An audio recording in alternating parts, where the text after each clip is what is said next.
That's it. If you had 5 minutes with Jesus Christ, what would you say to him?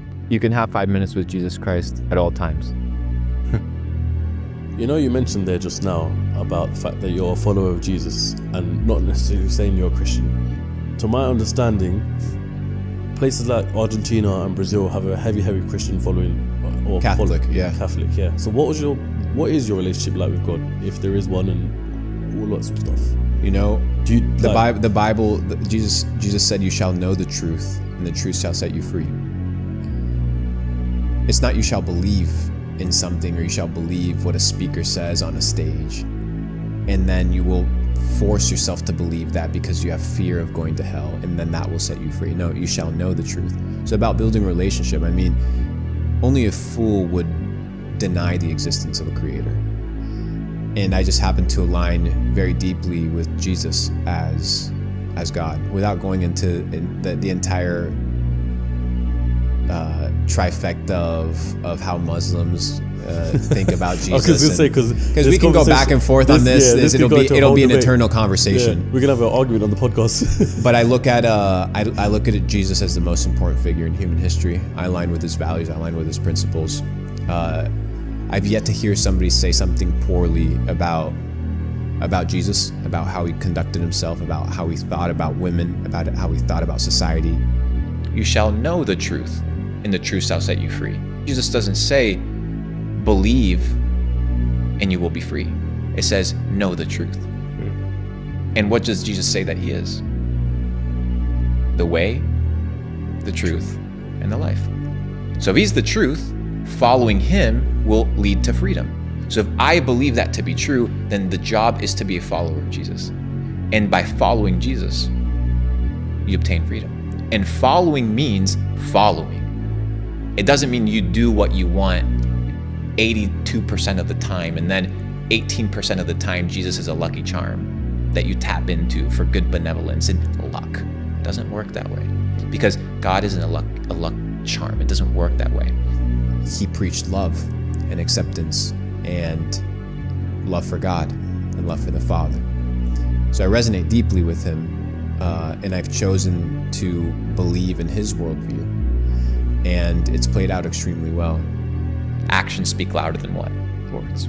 Correct. So by the actions, you will see what they are. A lemon tree cannot produce apples because it would be an apple tree. So it doesn't matter how many times the lemon tree identifies as an apple tree. If it produces lemons, it's a lemon tree. So if you call yourself a Christian, it doesn't matter what you say. What does your life reflect? If you call yourself a follower of Jesus, it doesn't matter what you say. What does your life reflect? And it's all about the fruits, the results. Faith without works is dead. Talk about faith in action. But there's these fruits of the Spirit. So it's like, okay, well, you have this transformation. You're becoming a better person. You're getting closer to God, which makes you, develops you and takes out all the toxicity inside of you. And you begin to hear about what are these fruits. Fruits are, we're talking about these manifestations that come out. And you have something called the fruit of the Spirit. Galatians chapter 5, verse 22. Love, joy, peace, patience, kindness, goodness, faith, gentleness, self-control. These are the things that come, that naturally are birthed, right? The good things are birthed from a relationship with God, not from forced. So when people are like, oh, you have to work hard to be a good person. No. You have to be transformed, like Jesus says, and like Paul talks about in the New Testament, by the renewal of your mind. You're not transformed by going to church and listening to the pastor talk to you about what God says. No. You're transformed by the renewal of your mind. The Bible says it. Be transformed by what? The renewal of your mind. Right? The Bible says it. Be transformed. So transform who you are by renewing your mind. Believe and you will achieve. There's a parable in the Bible where Jesus says there's two different people that enter the synagogue to tithe, which is to donate and to give a percentage of their earnings. Here comes this big businessman dropping bags, loud. Wants everybody to see him. He got his reward.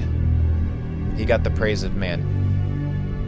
This old lady comes, widow, walking, drops 2 little pennies. Jesus says, who do you think gave more? The one that it hurt them to give? To be so giving that you give everything that you have? Or the one that gives left over? And then feel it. But back to your question, if I had 5 minutes with Jesus Christ, I would ask him,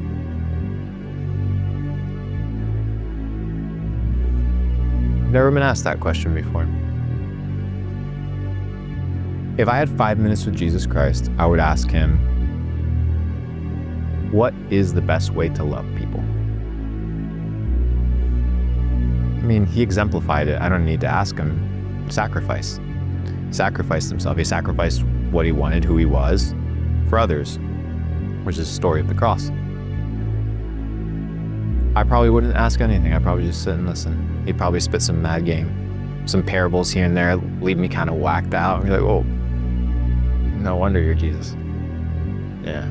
He's an interesting character in history that every person with humility should go and study. There's a reason people echo his name. There's a reason why billions of people worship him. Why? It's worth exploring. There must be something there.